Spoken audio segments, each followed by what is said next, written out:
pharmaceutical company Prevacus says their new concussion medication Prevacol helps repair nerves and promote cell growth.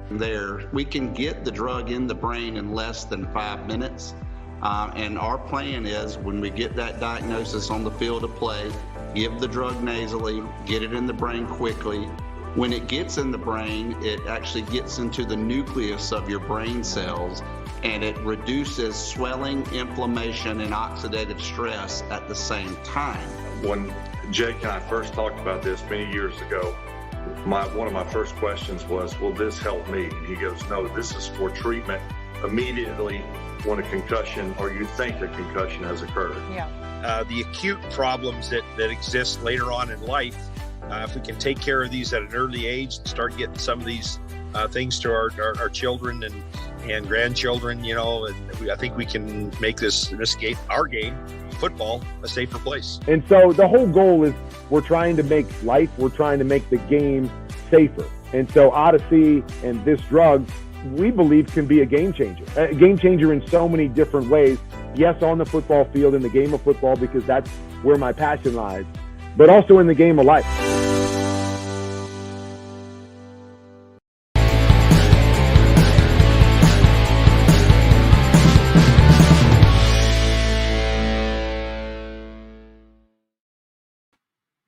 Hi guys, welcome back to another episode of Play Like a Girl. I'm Gianna Cambria, your host as always, and I wanted to apologize for not being able to go live yesterday. I moved home from college, got a flat tire.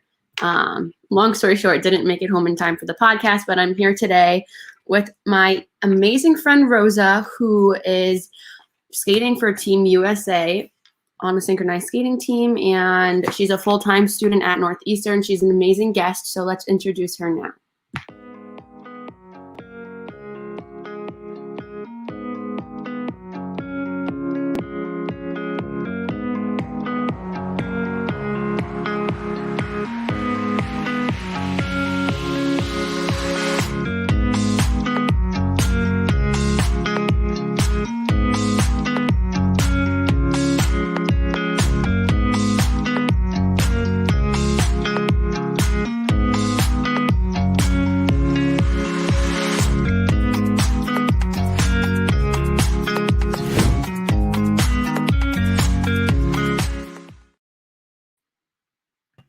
Hi, Rosa. How are you?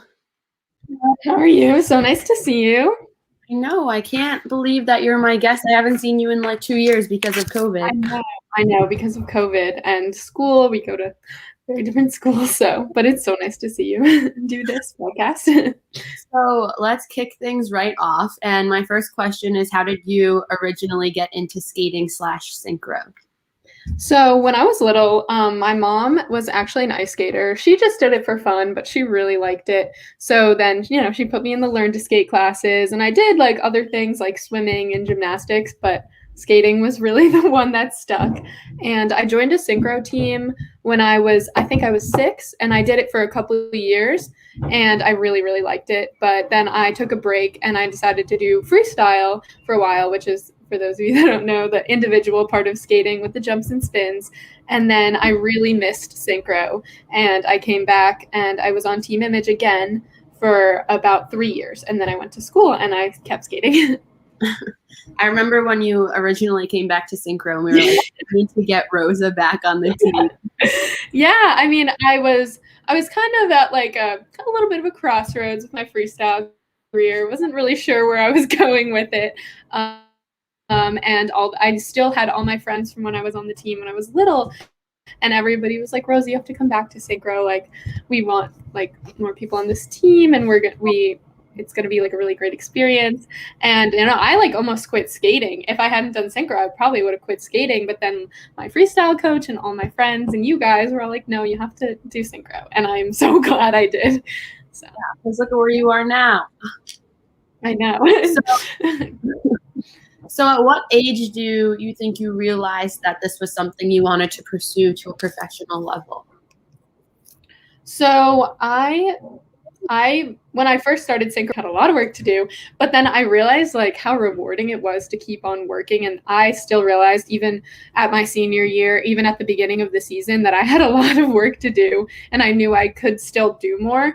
And I didn't feel like I was done. I didn't feel like I was definitely not ready to stop skating. So when I was applying to colleges, I was always like kept in mind that I would be able to skate either at the collegiate level, and now I'm luckily on Team USA, and that was, I think, pretty much my goal, but I wanted to try and skate as much as possible.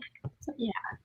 I feel like a lot of people we know have the same story, which is great because as long as you pursue something for as long as you love it, like it'll never end. Yeah, exactly. I was not done. I still loved it. So can you tell us what the process of what the tryout process was like for Team USA? Yeah, so I hadn't really been to too many tryouts because the first year that I was on Team Image, I ended up coming to a practice like a little bit later, like earlier in the season. So I didn't have an official tryout, and it was a very different experience. So the Team USA tryout or the Hayden tryout, it was very big, and there were a lot of people from a lot of different places because it was a junior and senior tryout combined. So a lot of people in the same position as I am, like looking to skate in college, and they came from a lot of high-ranking teams. So it was a little intimidating. You got a number, which is something I'd never gotten before. And yeah, I think like it was kind of a mental game, and you have to be really confident when you're out there because you're skating next to really strong skaters who come from all over the place. And even if I was trying out for a junior team and hoping to at least make a junior team, then there's some people out there who are really trying to make that senior team. So you're skating right next to them. It doesn't matter. So it's kind of a mental game to just like, just do what you can do and it'll all be okay. So I know you keep saying it was kind of a mental game.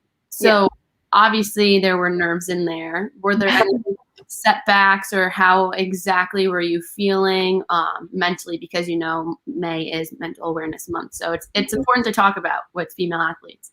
Yeah, definitely. I think the biggest thing that was that could have held me back at a tryout was definitely like confidence and anxiety. It's really, especially if I think you were on Team Image too, and it's kind of a smaller team. So the tryout they are a little more personal, and you feel like, but with this, it was like everybody is coming from all these different places. Like you don't know anybody. So you have to like the mental game of trying to keep your anxiety in check and maintaining confidence. It can be really difficult, especially if you don't have like the same support system that you're used to. So that was a little bit of like a culture shock for me coming in, and like I didn't know anybody. Luckily, I was able to try out with another girl from Team Image, and that was really good that we were able to do that together. She also wanted to skate in college. So I think that was the biggest benefit, but the anxiety and like the lack of confidence can really get in the way of your performance just in anything you're doing. So in the tryout process, it really showed, I think, for me. I remember I had my sister on my show like a month ago as a guest, and she also tried out for Hayden in Miami, like when she went to college. And I remember her telling me the same thing because they went from these small teams to this huge tryout. It's really big around the world. And she was telling me how nervous she was. I don't even think I'd be able to do that because I would. It's really scary, because you don't know the coaches either. Like something with that, at least if I was trying out, I know like we made a junior team later on, and I was trying out for that. But at least I knew the coaches and I knew the people I was skating next to. But not being able to have that same consistency, and then going somewhere new and trying to achieve a goal can be really challenging and really scary. But I think you just have to like trust yourself, and you'll end up in the place you are supposed to be. So. Yes, definitely. So what was your initial reaction when you realized that you would be representing the United States of America in one of the top organizations in the skating world? Yeah, that was a really exciting moment. So I found out that I had made Lexats in my car. I had just come back from the rink, and I had just like gone to a freestyle session to practice, and that was so exciting. Like it was really rewarding to find out that like even in a new environment and with new coaches and stuff like that, like I still was able to make a mark and, like be at a higher level than I wasn't quite sure what I was ready for. And then I also remember so Lexettes, I believe, had Team USA standing from the season before. So we had a monitoring session pretty early in the season. And then I remember when they came into our locker room and they told us we were going to Italy and Croatia, and we were all just crying. And it was so exciting because you don't always get 2 internationals. If you are Team USA, you can have 1 or 2 internationals. And then obviously you could go to Junior Worlds eventually, and that could be a 3rd. But yeah, so finding out that we got 2 internationals off the bat was definitely a really exciting moment, and just like really rewarding to be able to do it with my teammates this time. Mm-hmm. So that was your first international competition, though. So how was it for you? It was so exciting. I think like it was all the, like watching the other teams warm up and the other international teams. You get to see kind of what other teams do to prep. And you in Italy, we had a dinner with all the other Team USA teams. And that was really fun because we got to talk to, like, I think we were there with Skyliners, Crystalettes, and Teams Elite. So we got to meet people from other countries. And then in Croatia, we had like a competitors party at the end. You got to meet people from other countries and other teams and stuff like that. And it was just really exciting. I think there's a lot more hype around a Team USA international competition versus a domestic competition. So like having the stands completely filled, and I think you only really get that at nationals. So to have this like high level competition with so many people excited and the Team USA flags everywhere and the cheers, it's just like it was really cool. Well, what a great memory though, because not everybody gets to experience that. Yeah, I'm very lucky. So not only were you representing United States of America, but you were holding a prior leadership position on Team Image. Well, we didn't really have them, but like everybody looked up to you. So what qualities do you think embody a powerful woman, and how did you bring that to the ice when you held this position? Yeah, so like you said, like we didn't have really official positions, but me and a couple other seniors, like I think people like looked up to us because we had a good amount of experience and we, had some wisdom from being older. So I think like to be kind of a leader and like as a woman, and especially in a women's sport, is to be very like always checking in on people and like reaching out and making sure that all your teammates, especially the ones who this is something new to them, a lot of the people on our team, it was our first year as a junior team. So like for the whole organization in a long time. So that was something really exciting. I think just being a confident leader is something important. You have to have somebody that people can look up to and always come to when they're having problems or they want even questions with the steps or something like that. And just always like representing yourself well so that people have a role model, and making sure that you're kind, so that you don't want anybody in your team feeling intimidated or scared. The best skater is a confident skater. So just making sure that your teammates are doing well, I think, is like the best thing you can do in a women's sport. Mm-hmm. I 100% agree with you, and I think it's so important to be that person that people look up to, because on teams there are girls who are too nervous to go to their coach for personal reasons or for things that they're just not confident enough in telling their coaches. And if they can go to you with that, that is such like a high responsibility, but that's such a caring thing to do. And it's so important to have somebody like that on your team. Yeah, I think like when it came time, like I was a senior, so obviously I was one of the oldest people on the team. And I think just being able to be there for some of the younger skaters who were maybe struggling with the steps or even just confidence on the ice or being nervous for competitions, just having somebody they could look up to but also talk to was something really important that I wanted to be there for, because I always liked that I could talk to my older friends when I was really stressed out about a competition about to get on the ice. Like it's, especially if it's new, like it's really scary. So I wanted to be able to be there for that, that type of person. Yeah. So I know when I introduced you, I told everybody that you were a full-time student. How do you manage like the responsibility of you're still on pre-med, right? On the pre-med track. Yeah, I'm a pre-med track. How do you handle that and Team USA at the same time?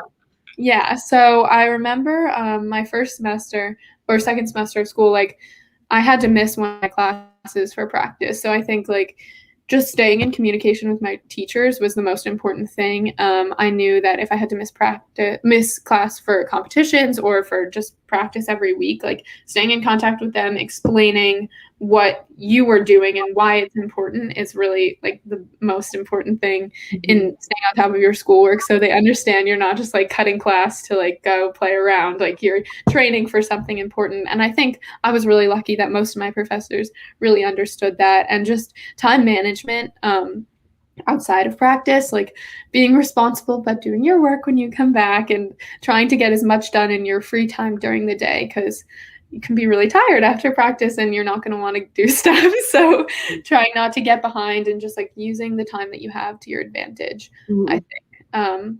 But for me, actually, I think skating in high school was more difficult than skating in college, except for the scheduling part of it, because practice is a little different. But it is nice to be able to have like only like 2 or 3 classes a day, so you can really, you have a lot of work, but there's more time to do it. So I think that was the most important thing, is just like using my time well. Yeah, time management is important in any aspect of life. Yeah. So I know that we talked about like leadership earlier and how you can be there for your teammates. I do have one last question. Like this podcast is all about female empowerment, women empowerment, and the concept of, empowered woman empowering women or whatever. Like I literally have a shirt that says that for this podcast. So why do you think the concept of women empowering one another is so impactful, especially in synchro, and how do you do that on the ice with your teammates? Yeah, so synchro is it's co-ed, but it's predominantly a female sport. And I think one of the hardest parts is you're constantly being compared to your teammates by your coaches and even by yourself, just watching videos like, oh, this girl did this arm really nice, or this one, pointed her toe well. So I feel like you're always being compared to the girls around you. So creating a supportive environment where you realize at the end of the day, like, whoever does one thing better than the other or looks different than the other, it doesn't matter. And I think just like understanding that it is a sport, but it's also like a community. I know that sounds kind of cheesy, but I think like as a bunch of females comparing themselves to each other, and just in the world, like we're always comparing ourselves to each other. So understanding that outside of the sport, it doesn't matter, and you're always there for your teammates, and these are your best friends, I think is the most important thing. Because, it can be really difficult to see one girl do something like we all know, and you can't do it, or you don't look like that. And I think the most important thing is just like understanding at the end of the day, these are just your best friends, and that's all that matters. And yeah. That was a great answer. But so with that being said, we're going to go to a really quick commercial break, and then we will be back in like 2 minutes. All right. Pharmaceutical company Prevacus says their new concussion medication Prevacol helps repair nerves and promote cell growth. We can get the drug in the brain in less than 5 minutes. And our plan is, when we get that diagnosis on the field of play, give the drug nasally, get it in the brain quickly. When it gets in the brain, it actually gets into the nucleus of your brain cells, and it reduces swelling, inflammation, and oxidative stress at the same time. When Jake and I first talked about this many years ago, one of my first questions was, will this help me? And he goes, no, this is for treatment immediately when a concussion, or you think a concussion has occurred. Yeah. The acute problems that exist later on in life, if we can take care of these at an early age and start getting some of these things to our children and grandchildren, and I think we can make our game, football, a safer place. And so the whole goal is we're trying to make the game safer. And so Odyssey and this drug, we believe, can be a game changer in so many different ways. Yes, on the football field, in the game of football, because that's where my passion lies, but also in the game of life.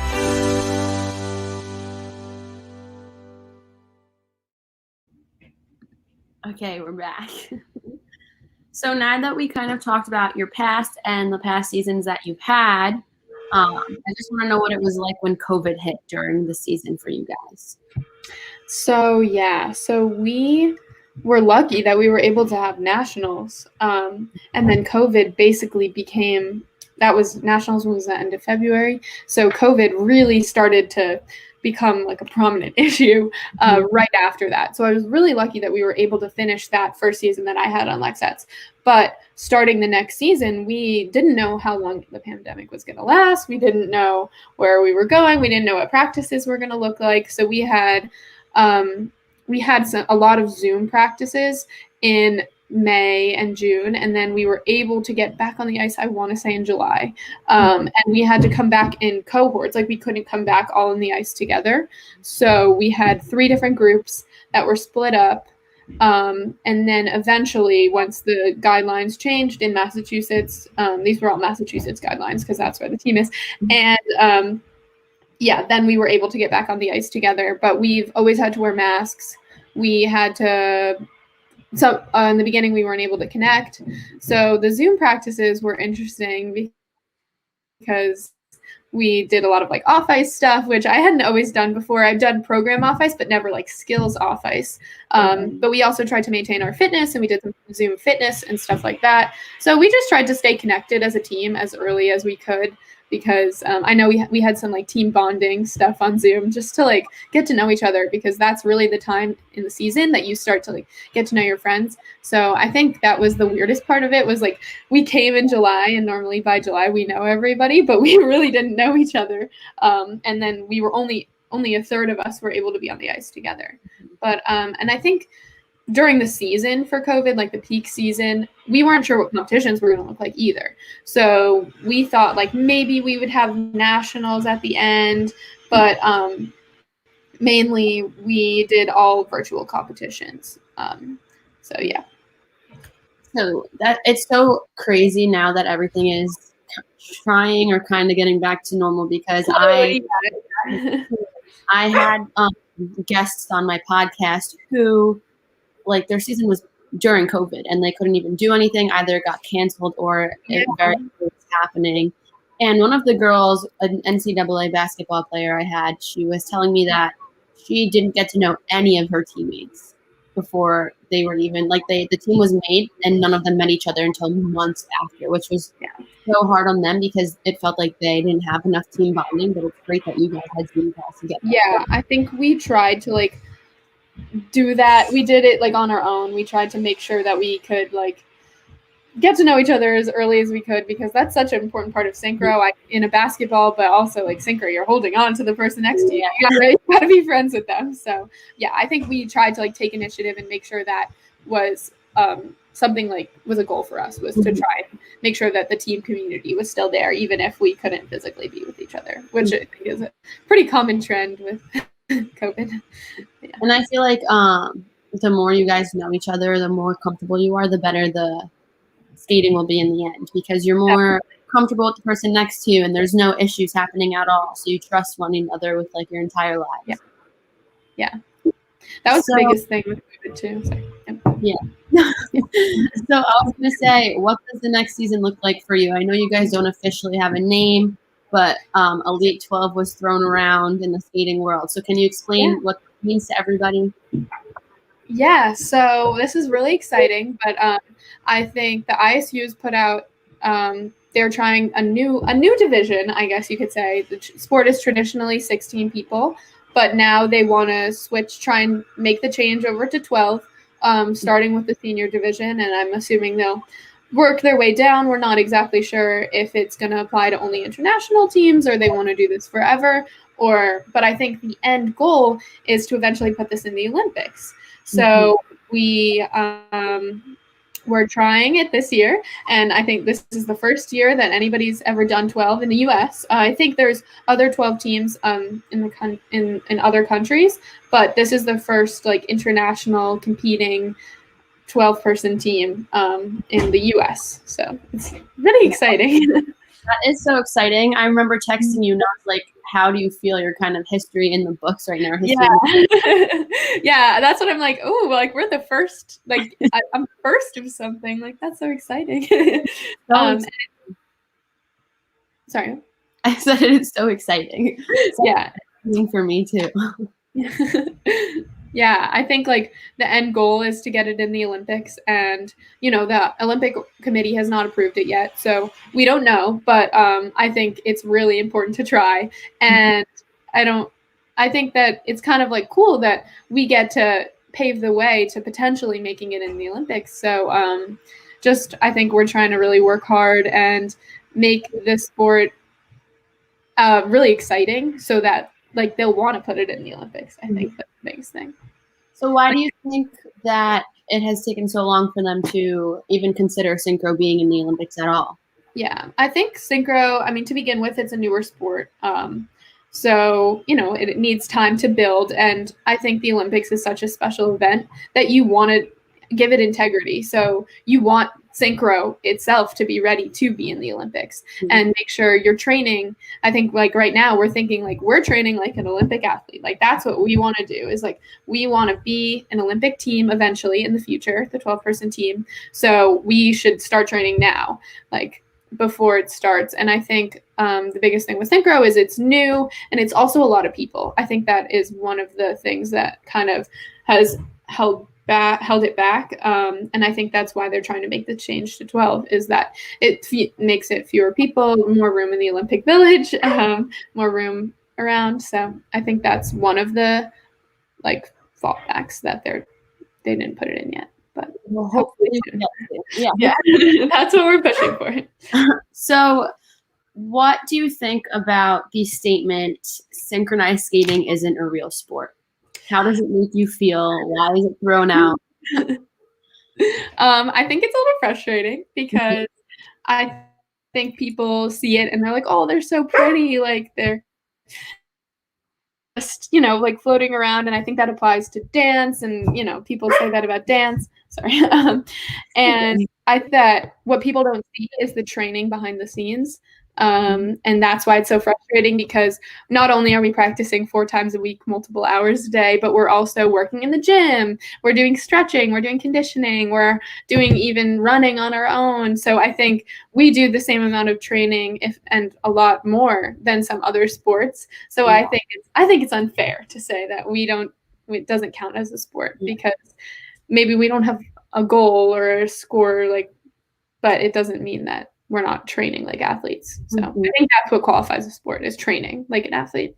Exactly. And it's just frustrating in any sport because there's so many where people are like, that's not a sport. Well, then you try and do what. Exactly. Yeah, you try and skate with like this big a blade, doing it all next to now 11 other people. Yeah.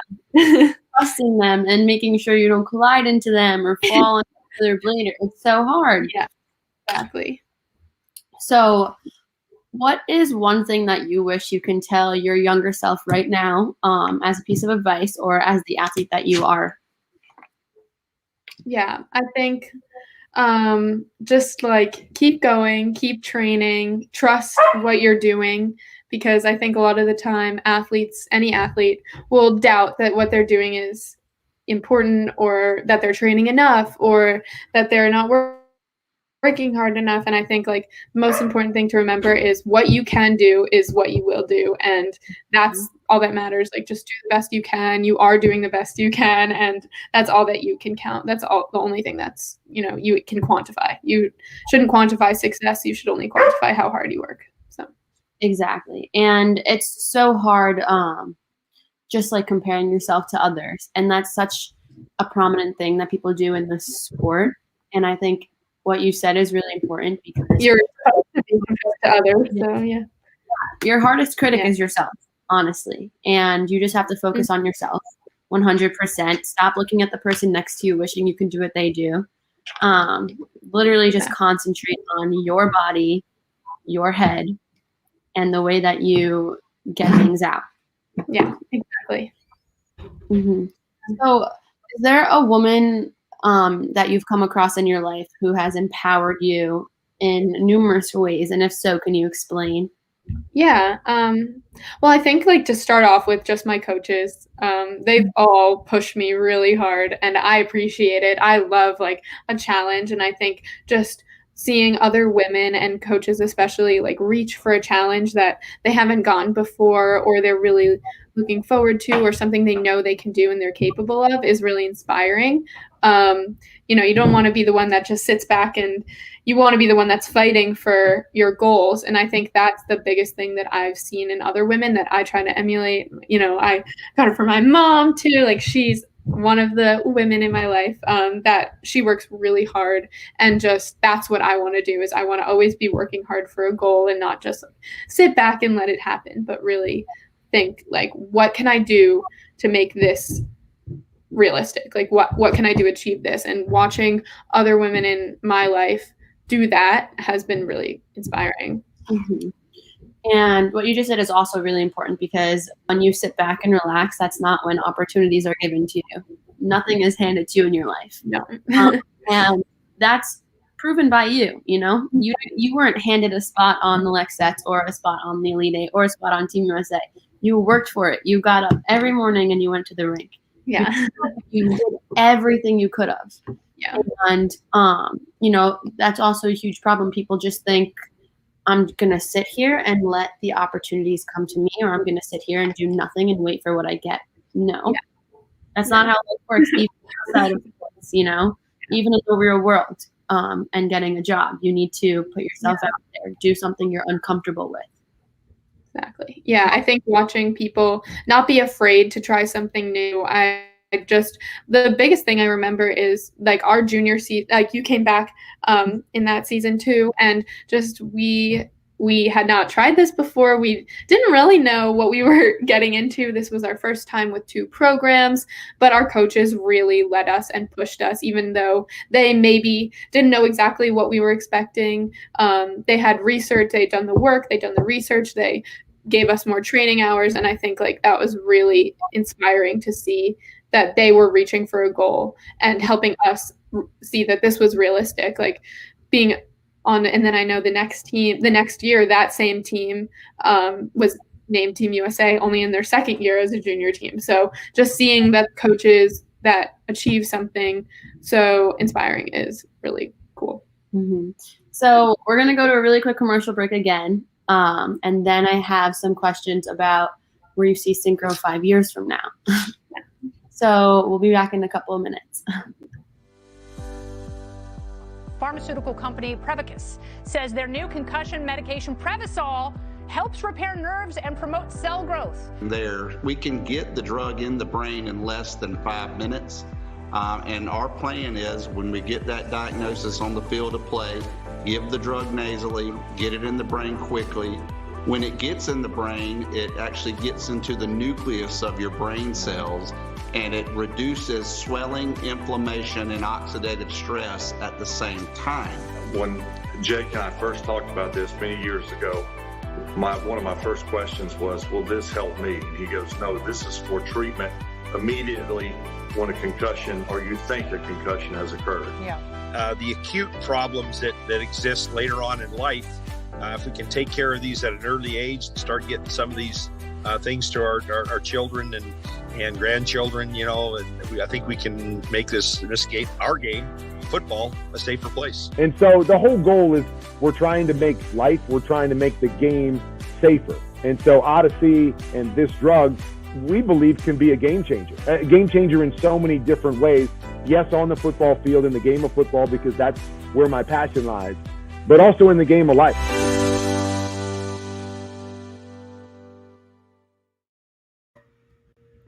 Okay, we're back. And so I really wanted to ask you this question because there's so much right now, especially we were talking about it before, the team that you're on. So where do you see Synchro 5 years from now?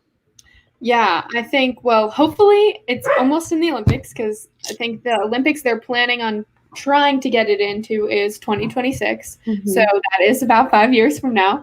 And I think that the sport is really evolving to be more complex. We're seeing more intricate footwork. We're seeing more creative transitions. And I think bringing a more emotional aspect to it, I've seen teams really tell a story. So I would like to see the sport go that way. And yes, it is a sport, which we want to be clear about, but it's also kind of like an art, like it's like dance and it's like theater. And I think that seeing those aspects and creativity come out of it are really exciting. And I think we're seeing a lot of creative lifts and stuff like that in senior too, and transitions into death spirals. And I think just like upping those transitions, upping those intricate steps, even at the lower levels, to make it more exciting is something that I see the sport going to.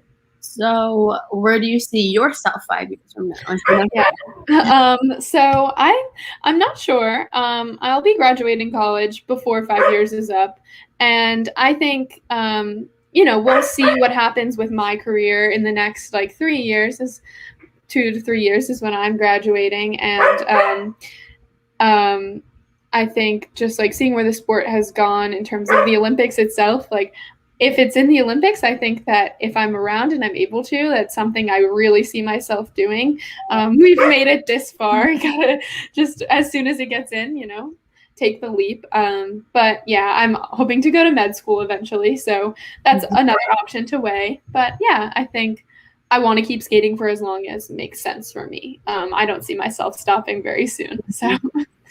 Well, Rosa, I hope I get to see you in the Olympics because I will be your number one supporter, watching every single thing that you do. Oh, thank you.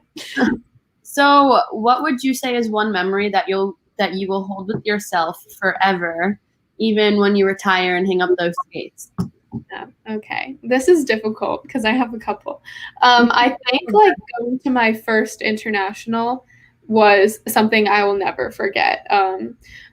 Just the whole experience itself, but especially after our free skate, we just had we skated the best we possibly could, and it was so rewarding to do that at such a high stage. And then like being in the kiss and cry with all my friends was just really something that was exciting, and it felt like I had really achieved something there. That I'd been working for so long and always had my eyes set on an international, and we were able to medal, which was so exciting and rewarding. So I think that moment of just like being like, this was all worth it. Like everything you'd work for, all the tears, everything was worth what you're doing right now. Yeah, exactly. Yeah. I'm not even joking. You're giving me chills if you chills. I'm getting chills.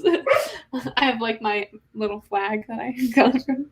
Show us if you want. That's important. Yeah, I think they gave us these like little American flags when we were cheering on senior.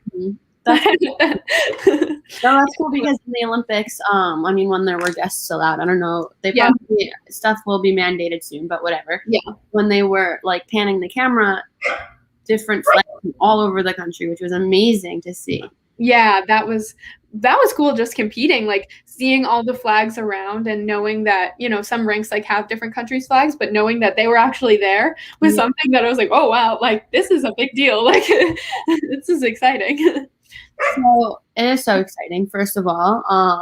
And skating with you in the past and being your teammates, I'm so honored to have had you on my team and have been your teammate, but also I'm so excited to see where you are in the future with your professional career and with school.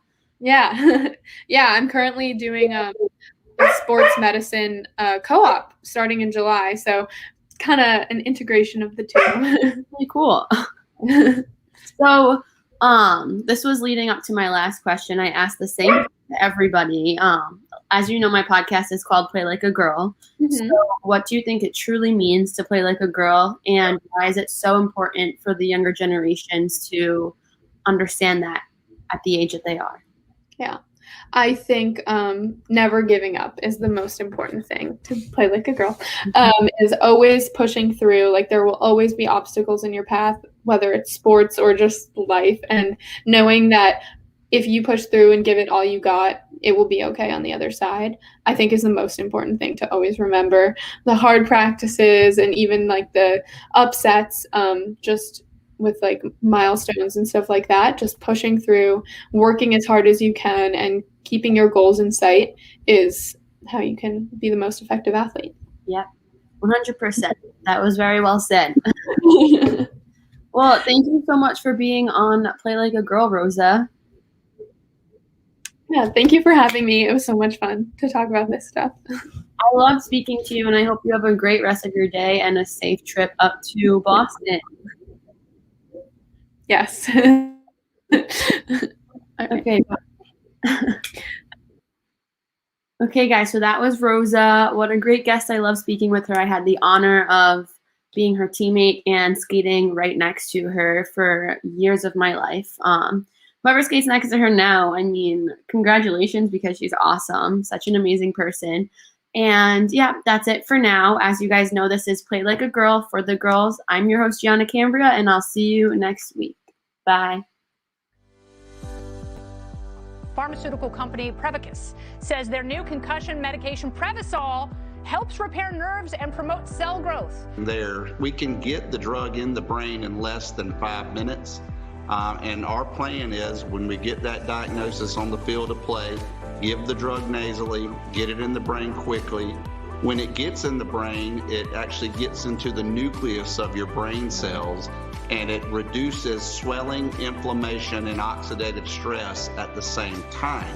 When Jake and I first talked about this many years ago, one of my first questions was, will this help me? And he goes, no, this is for treatment immediately when a concussion or you think a concussion has occurred. The acute problems that exist later on in life, if we can take care of these at an early age and start getting some of these things to our children and grandchildren, and I think we can make this game, our game, football, a safer place. And so the whole goal is we're trying to make the game safer. And so Odyssey and this drug, we believe, can be a game changer in so many different ways.